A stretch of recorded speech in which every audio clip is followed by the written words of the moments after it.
there was actually a conversation between Dr. Cheyenne Bryant, who I so love, to be honest, and Joy Taylor, and they were discussing about their high libido and how having a high libido may make it unnecessary for their man to seek out another woman. Because basically, I believe it was Cheyenne, Dr. Bryant quoted that she has 10.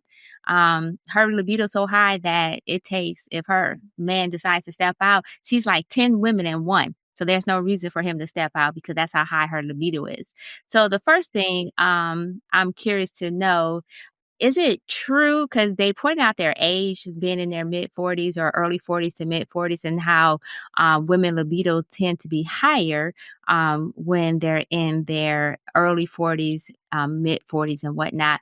And also, do you believe that this was was this an empowering conversation for the women over 40 crowd? You know, the difference between me and some of y'all out there, like y'all might think like I'm negative or I don't love black women, but I do. Like it just be breaking my heart because some of y'all be moving around here and just completely oblivious to what y'all doing. Y'all think some of that shit is cute, and I get it. So then when I have to like speak with love, y'all feel like I'm attacking you and something like that, you know. And plus, it's a show. Look at the tag at the front of the show. It's partially entertaining. So if y'all can't read satire, that's a you problem. But the thing is this, right? They're both attractive women. This is like the same thing. It's like a play on from what happened with what's her name, Tracy Ellis Ross. How are both of y'all attractive and all that in a bag of chips? Sex drive is off the chain, and y'all still fucking single. That shit was like a fucking commercial, low key. I get it. Sex sells, so she's doing her podcast. Cool, right? Whatever happened to that case with Joy Taylor? You know, the whole little sexual harassment thing. I guess that was swept under the rug because she was disappeared for 2 weeks. Then she came back, and now she's doing this. Hey, girl, lean into it, right? Talk about your sex life. Weren't you getting some at work? But listen, the whole point that I'm trying to make, right? Because she was able to leverage her vagina to move up in that way. So I guess, hey, why not leverage it to move up in this way? And here's the thing. Y'all might think that's judgment, but calling a thing is not judgment. Not one time do you hear me say, well, that's messed up that she did that. No, the rest of my co-hosts take care of the judgment department. Me calling out a thing, having the balls to call it for what it is, there's no judgment there. Go back and look at the tapes and be like, oh, no. But what I am pointing out, though, is that let's count the ways. They've been single. Dr. Cheyenne Bryant. When she made it to the scene, it was like, oh, look at her, healthy, thoughtful doctor talking about relationships. Now she got her titties everywhere. Is she a doctor or is this a dating show? She's on Pop the Balloon, it feels like, every time I see her on somebody's podcast. Like, what are we doing, sis? You know what I'm saying? After all that advertising, you know, the funnel did not work out. Hopefully you got some leads. What's going on here? I wish for them success in finding love. But let me dispel a couple of things real quickly. Number one, if she did have a libido of 10 people, that still may not be enough for a nigga to still want to step outside because maybe she's just annoying as fuck and the nigga want to change up every now and then. That's number one. Number two, it's no surprise to me. I'm always baffled by how these amazingly attractive, thoughtful, smart women be single and y'all be so quick to blame it on black men. Where's the accountability at, sis? Get you a rose. I'm gonna stop there because I got some more that I want to shoot, but I'm gonna let y'all talk. And depending on what y'all say, I might have to go back here with it. But y'all go right ahead. Let me go ahead. I just need to know. No, go ahead. Tell me. I just need to know who validated that their libido was fire. Like who? Like I need sources. I mean, because she just self-referential said, "Hey, look, my libido was through the roof." Who validated that? And why are they not? Wouldn't they still be there? I mean, if you got the libido of 10 women in missionary, that don't even really count, you know, sis. We gotta stop playing here. It don't count. Stop it. Stop it. Holy Christ! Look, like you say, look, you got the sex drive of 10 porn stars. You're beautiful. You got the girls out. Where are the niggas that are lining up with your feet to take you off the streets? Where are they? Can I? The math is none of this shit is making sense. I am a single black woman over 40 who's degreed, who's single. Yes. And I have a rose. Yes. And I got niggas. Great. Let's be very clear. Okay. That the option, but they don't have do. any. Here's the difference, though.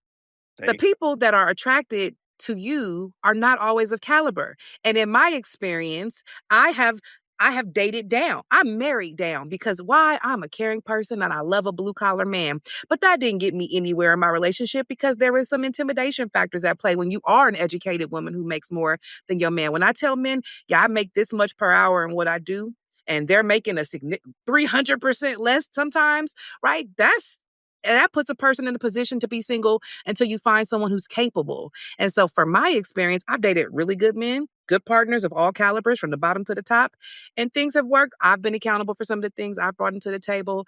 But what I will say, I've never been so hoity-toity to think that my coochie could keep a man. No matter what my libido, no matter how good it is, because she didn't say it was good. You could have a very high libido with a trash box, right? And That's what I'm why he's saying. leaving. Nobody wants We're to on the hunt you same 10 page. times if the box is bad. But even if it's icky sticky and the greatest of all It could be a things, pancake. hey, she could be Beyonce. And he would still go cheat because Jay-Z did. And so it's for her to be a psychologist and say something like that to me is like, it must be for entertainment too, because we know better than that. You know that your sex is not going to keep a man, no matter how good it is, because leaving is a choice. Now look, You're the saying that for part of what she advertising said, I purposes. did agree with. Yes, the aunties are outside. They are Yes, acting we up. are. Don't have your kids thinking y'all not out here doing some wild shit. Your aunties are outside. So that part I agree with, but them in particular, I don't know. They just they're not validated. I'm not buying it. So I just want to point out that in Dr. Bryant's case, she's actually been engaged 2 or 3 times, and she Here ended we up go. not. I'm just saying that there The was people engagement who wanted, Olympics. which I actually disagree with. To me, that feels like folks who are constantly engaged, just like the idea of being engaged, right?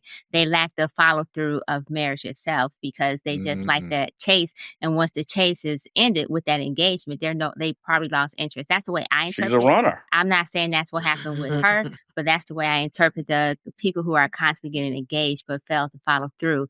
I think there was a Julia Roberts movie was made about the woman who ran away from marriage all the time. Yeah, runaway bride. That's what it was exactly. So, but I will say that while those two may or may not be speaking their truth or whatnot, there are studies that say that women peak in their early 30s through their mid 40s when it comes to sexuality and their libido, because it's not just their sex drive. They feel most it's the confidence that they may have, it's the knowledge of self, because women be masturbating, they be fronting like they don't, but they be masturbating, so they have knowledge of self, and then being comfortable with their body once they're in their 30s, and to mid 40s, they're usually pretty comfortable with their bodies, and so that's all part of why they tend to peak in their sexuality in their mid 30s or early 30s to mid 40s. And so I believe there's some validity in what they're saying because there's multiple studies that actually speak to this exactly.